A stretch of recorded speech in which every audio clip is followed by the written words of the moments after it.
Hey, Scott from Aristocob.com here. And Seth from ShrinkingPastor.com. Together, the three of us, we are Markwood Men's Breakfast Club. Welcome back once again to the windy backyard. What you doing there, boy? Packing up the pipe with some 5-year tobacco. All right, well, glad to see that's happening. So, I thought something that I would like for us to talk about, because it's been quite a while since we've talked about it, is the... Since we broke the case wide open, you mean? Kind of did, and that is the FDA Deeming, and not necessarily to talk about what the latest is, and the latest is they're kicking it down the can a little bit, but to answer a question that I get a couple times a month now from people that are interested in making modified corncob pipes. Now, you happen to be smoking one of our old rusticons. Yes, I am. And that is a pipe that we took off the market when the FDA Deeming went through. And I thought, let's take a few minutes to explain why I did what I did and whether I feel that decision was valid. So, first off, what we talked about a couple years ago when this all went down was that the FDA was taking a bit of a grab to control even more of the tobacco industry. And it got all of the press that it was about e-cigs, but it was about so much more. It was about everything that contains nicotine. Yeah. And including eggplants. They actually wrote that deeming document to cover any other non-tobacco sources of nicotine, and really anything else that they chose to deem. So we had talked to a guy who had his contingency plan was he was going to make juice that contained caffeine, because caffeine wasn't going to be covered because it's not nicotine. But it turns out that the final wording of the deeming included other things. So it was anything that you could possibly vape is right. What it boils down to for vaping. So for the scope of it, the way that they defined it was that nicotine is nicotine. Anything containing nicotine is nicotine. And anything that could possibly be used in the consumption of nicotine is nicotine. And nicotine is tobacco. So an e-cig, which has no tobacco in it, is tobacco. E-juice is tobacco. This brand new unsmoked corncob pipe, which is made from a wooden dowel, a plastic mouthpiece, and a corncob. That's tobacco.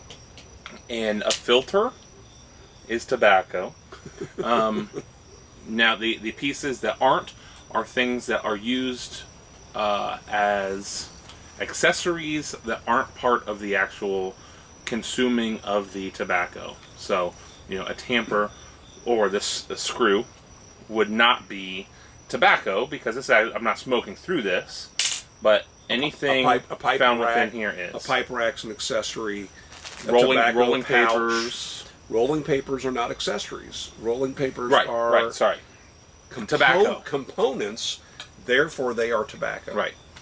And so by deeming, and the deeming authority was given to them by Congress in like 2002, 2007, some earlier, and they hadn't used it for a long time, to the FDA, and the FDA came out and said, with e-cigs, we are deeming them, we are declaring that they are under our purview. So we are saying that we have authority over all electronic cigarettes and also any other forms of tobacco. Yeah, while we're at it, and they listed pipes and pipe tobacco, and cigars. So we were drug into this conversation. Because we vaped more then, but vape, and so we were interested in the conversation from that standpoint, and we started reading through the 100-page deeming regulations. 100? On a trip to, this was the pre-reg, on a trip to Chicago, and I remember sitting in the back seat. I'm just shaking my head, and I keep reading stuff out loud. I'm like, wait a second, this is not what everyone's talking about. Right. This is much more than just e-cigs. Well, and the other thing that was a big concern to me, and I kept hearing comments saying, "Hey, we don't have to worry about it because our product came out before 2007, therefore it came out before the grandfather cutoff, and so my product that I love so dearly is grandfathered." Right. And the reason for that is because really there weren't e-cigs before 2007. Right. They were garbage, and on the only ones that were available are the same style as the ones that all of the main companies that sell them in the grocery stores use. The that are owned by big cigarette companies. Right. So why I bring this up, a couple times a month I get somebody who asks, "Hey, would it be possible for me to take a Missouri Meerschaum pipe and to stain it, or to put a new stem on it, or to do this and that, and resell it?" And I've now gotten to the point where I'm just cutting and pasting a conversation that I had with one of the pipe modders, cob modders, who's had some pretty great success in the last several years. And I say, "Look, I've had this conversation several times. Here is a conversation that I've had that I think you should read." And that conversation basically boils down to this, and it was the reason why I discontinued the series of pipes that Seth is smoking there, the Rusticobs, and I discontinued the Magna Cob, which is a pipe mud. And pipe mud, because what those products do is those products make me a manufacturer of a tobacco product. Right. As far as the FDA is concerned, when I take a product like that and I modify it and I make it available for sale, by their rules, right, I am supposed to do at least two things that will cost me a bunch of money. The first one is each and every one of those products must be registered with the FDA. And that's a very complex thing that requires a call out of every single component that's used. So that pipe, for example, it's got corn cob, it's got a wooden plug, it's got a wooden stem, it's got a metal ferrule, it's got a plastic bit, and you'd think, well, that's Missouri Meerschaum's responsibility. They're the ones. This is a grandfathered product, and all I'm doing is I'm modifying it. Well, by modifying it, I'm making a new product. And there's whatever paints and dyes and anything else that you've added to it. Right. Magnets, whatever, also has to be tested. So the certifications they initially said could be $100,000 or more. Right. Their point in their explanation, and there's a huge explanation online for each and every point of the deeming, they come right out and say, we're trying to make this too expensive for people to come to market with new tobacco products.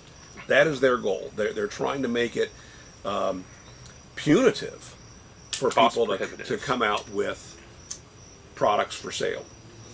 So, because as everyone knows, nicotine is tobacco and tobacco is cigarettes. That's right. And cigarettes are corn cobs. Mm-hmm.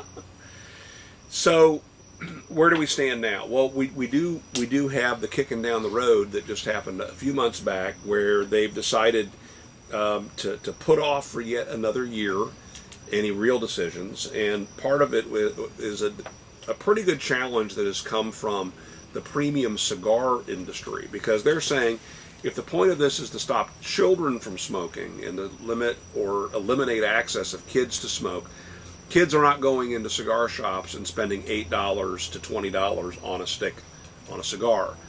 And so our products should be excluded. And here's where part of my concern is that what they've done is they've gotten tobacco users to split into smaller camps, which therefore, if we've learned anything from war, makes us an easier target.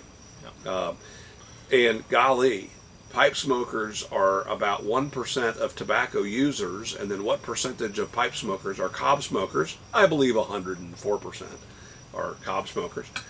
But, you know, the more that we allow ourselves to be separated from the other tobacco users, the weaker our argument becomes. So I would encourage you not to say, well, I don't care what happens to those hipsters and their e-cigs, because we really are in this together. And the EPA, or excuse me, the Food and Drug Administration will take us down separately. We must hang together, or surely we will hang separately. But to answer the question, can you take a Missouri Meerschaum corncob pipe, modify it in any way, and offer it for sale? Of course you can. But you need to be aware that you now fall under the deeming requirements that say that your product must be registered and each individual component has to be tested for safety, and a safety declaration has to be submitted along with your application for each and every product you sell. This is the reason why a number of pipe carvers just said, I'm out, I'm done. And it happened yet again this week. I learned of yet another pipe carver who has said, I'm out of it, I'm done. Yeah, because the you would think, again, logic and reason would dictate that this pipe functions similarly to this pipe, therefore you only need testing of one pipe. No, it's every single product individually. And so for these companies that are trying to come out with new products, innovative products, in order to even create anything new is hundreds of thousands of dollars. And the other issue is the FDA is likely not going to dedicate the man hours to getting those certifications published. So, they were predicting 3, 4, 5 years where the window, the buffer time has ended. So you can't sell products that don't have licenses and all the certifications, but you're waiting on the FDA to get those certifications for 4 or 5 years. How does a business stay afloat? Now, there is one view of this point that Seth just pointed out, that some people read the deeming to say that I can have one of these products tested and that this one is also covered because it's covered under this declaration. That this is the pre-existing model. This is built in that same manner. Therefore, it's covered under that testing, or covered under the grandfathering, is what some folks are hoping will be the case. But there's a concern that I have about that. Lane 1Q, for example. My gosh, it's been around forever. Of course this is grandfathered, right? The current owner of this product, the current owner, was not the owner of this when the deeming regs were written. It has been purchased since then. And is it still grandfathered now that it's a new company? Did they change anything about the way it's packaged?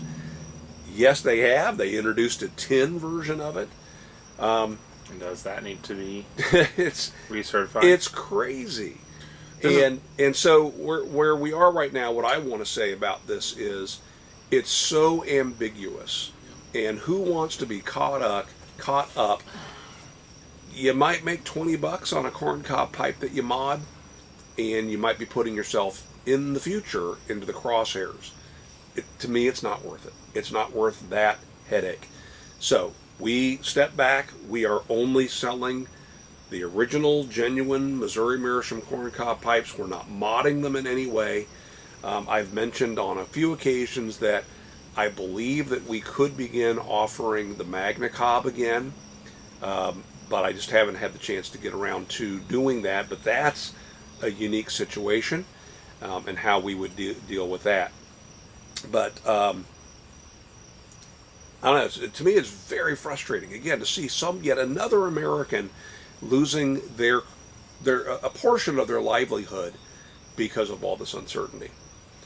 I don't know. I interrupted you, but what would you add to that, boy? Nothing. I think it's it's frustrating, and we're all in a holding pattern, and it's we don't have any power or authority to affect it. But I think the most important thing to remember is, like Homer said, we're in this together. Whether you are a tobacco smoker, vapor, cigarette, whatever. If this is something, if this is a hobby, if this is a pastime that you enjoy, I think we need to come together in one voice and be heard.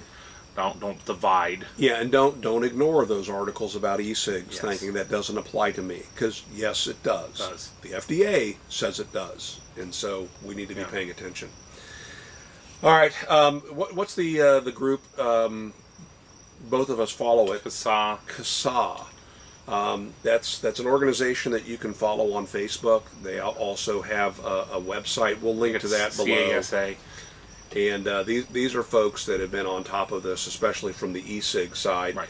But even they share just straight up information about what's going on with the FDA. So keep yourself informed. They've filed lawsuits when it's initially happened. They're an advocacy group, and also they talk about how they do what they can as far as lobbying, but that's such an expensive game. They will tell you that some of the big cigarette companies are all for the deeming regulations because they can afford to pay that, and it shuts down all the competition. So, yeah. And some of those are grandfathered. Yeah, too. That's true. So, all right, not a real informative message today, but still, for me, the call to action for you is check out the link below. Make sure you're getting informed and that you're staying in the loop, that you're paying attention, because something is going to happen. The shoe will fall. The next shoe will fall, and we don't want to be caught off guard. So, You're good. all right. Thank you. Make it a great week. See you guys.